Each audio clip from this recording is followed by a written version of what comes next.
just got off of work. Guess what we're talking about? I don't need to tell you, you read the title of this video, that's why you clicked on it probably. This image dates back to the Knights of Templar.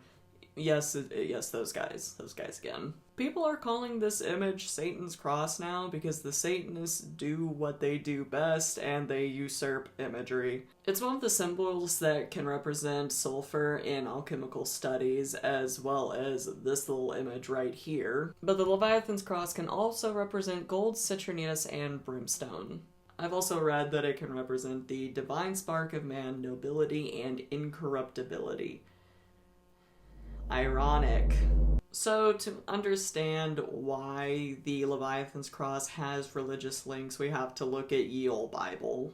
Sulfur is often referenced in the Bible with divine punishment. The Lord raining down sulfur as retribution on those he deems wicked, or hell being referred to as a lake of burning fire and sulfur. And fire and brimstone is often referenced with sermons and preachers speaking of judgment, repentance, and eternal damnation. Fire and brimstone is also mentioned in the book of Revelation when speaking of Satan and his followers. Because Satanists claimed the Leviathan's Cross around the 1960s, it's just kind of associated with them now. Not like we haven't seen this before. There's nothing really tying the Leviathan's Cross to Satan, except for LeVay claiming it for his Satanic Bible. I had a hard time finding any sources explaining why the Leviathan's Cross was claimed by the Satanists, but I can make an educated guess and assume that it was because it was the alchemical symbol for sulfur. And that's literally it. Popov, LeVay, I guess. I also had a really hard time trying to figure out when this symbol was given the title the Leviathan's Cross. There was just really nothing telling me why it was named that. But once again, I'm just going to have to assume that it was given this name by the Satanists, and I'll explain why.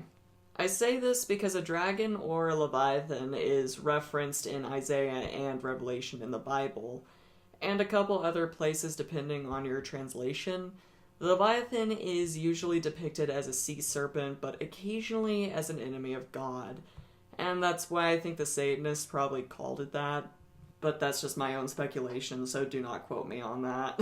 I did a Why It Matters portion for my Baphomet video, so I'm just going to keep that energy going with this video. The Catholic Church and some other Christian writers have deemed this image the Pontifical Cross of Satan because of its ties with LeVay and the Church of Satan. Which is honestly a shame because it's a cool alchemical symbol with some cool meanings behind it with no ties to Satan. It's a similar thing that happens with a lot of topics and symbols of this nature. The Satanists claim it for their own, the Christians don't do any research and throw fuel on the fire, and nobody decides to fact check anybody.